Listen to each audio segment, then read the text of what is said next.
Nakita niyo yan? Ayan. Ayan. Ang galing, no? Lumalabas siya sa likod ko. So, bali yan yung ituturo natin at kung paano yan. But, don't forget to hit the like and subscribe. Then, click the notification bell para ma-notify kayo sa mga bago nating ilalabas na tutorial na video. So, ang una po natin gagawin ay pupunta po tayo sa ating CapCut application. So, bali nandito na po tayo sa CapCut at nakapaglagay na rin po tayo ng A-roll o yung ating main video. Ang gagawin po natin ay i-duplicate lang po natin itong ating video. Pindutin nyo lang po yan. Then may kita nyo po dyan sa baba, hahanapin nyo po dyan yung duplicate. Ayan po. Pagkapindot nyo sa duplicate, isa-swipe nyo naman, hanapin nyo naman yung overlay.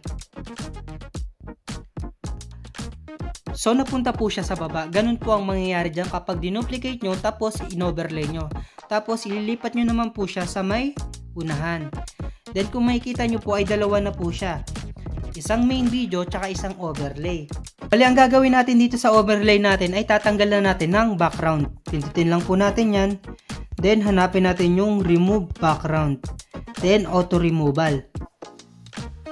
Then, i-check nyo lang po. Kung makikita nyo po ay naglo-loading po siya. Hintayin nyo lang po matapos yan hanggang mag 100. So, yun guys, kung mapapansin nyo ay wala na pong background dyan. Kaya lang po mukhang background siya kasi yung pinaka main video natin, ito po yung pinaka background niya. Bali, nakapatong lang po yan. Pindutin po natin. Ayan po, nakapatong lang po siya. Ibig sabihin, dalawa po siya. So, ang gagawin lang po natin ay pipindutin po natin yung overlay.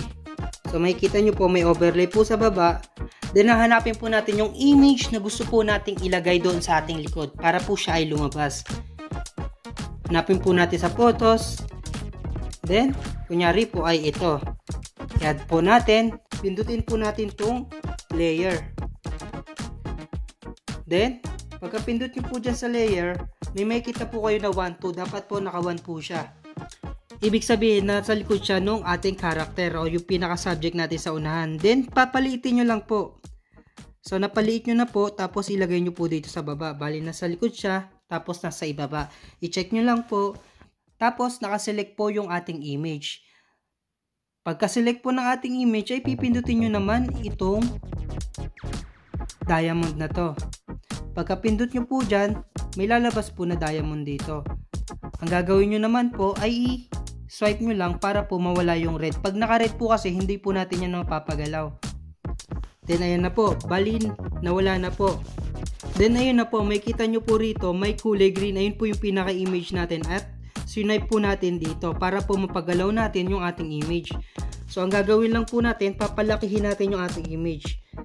I-double swipe nyo lang po, double finger, para po lumabas yung ganyan. Then, i-swipe nyo lang po ulit at pindutin nyo ulit yung diamond. Tapos, para po bumalik sa likod, i-swipe nyo ulit, tapos palitin nyo naman. So, nakikita nyo yung mga diamond dito, no? Yan yung pinaka-pattern natin. Ganun po yung mangyayari dyan. Then, i-play po natin. Nakikita nyo yan? Ayan, tsaka ayan. Ang galing, no? Lumalabas siya sa likod ko. So guys, bali hanggang dito lang itong video na to. Sana nakatulong po itong making video sa inyo.